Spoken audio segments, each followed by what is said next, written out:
Thanks to Ravaglia for coming here today to interview with me. I'm at the New York Times building, and Ray's visiting from the Bay Area today.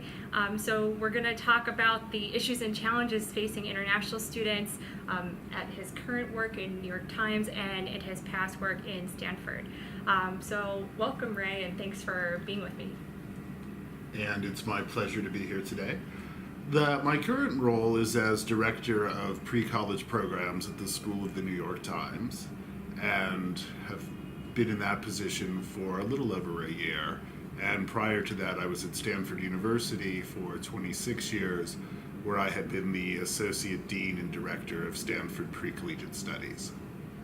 Yeah, great. So can you tell me a little bit about specifically this current role and the past role, how your work intersected with international students? Yeah, absolutely. So in the current role, what we are doing is designing programs that give students experience at the intersection of ideas and careers. So if you think about the problem with being a student and making the transition into college and then later into career, is that your whole life you spend learning how to study and learning how to be a good student. You do that in high school, you go to college. You do that in college, you go to graduate school. And if there was a job called professional student, you would be perfectly qualified to take that job. But at some point you need to make the switch from being a student to being an originator of ideas and content.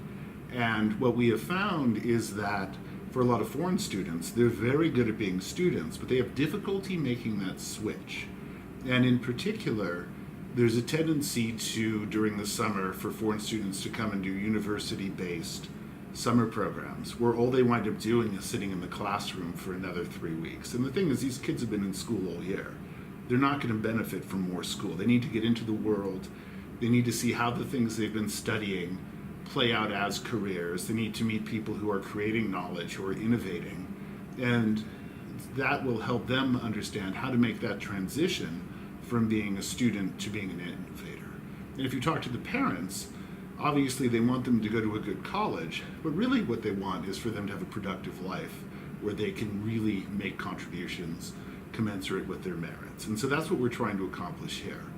When I was at Stanford University as the Dean and Director of Pre-Collegiate Studies, we had a number of residential summer programs and also an online high school and individual online courses. So we saw a lot of foreign students. In fact, of the roughly 1,500 or so students who would come to campus every year at Stanford, about 25% of those were international students, with a majority of those international students coming from Asia.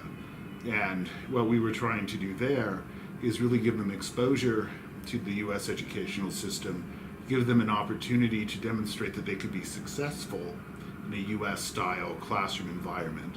And if you're an international student who's thinking about doing an undergraduate program in the United States, what you need to do is demonstrate to the colleges that you're someone who can be successful in that environment. Mm-hmm. And in particular, it's one thing if you're applying to Stanford or Yale or Harvard, they know how to evaluate transcripts from international students.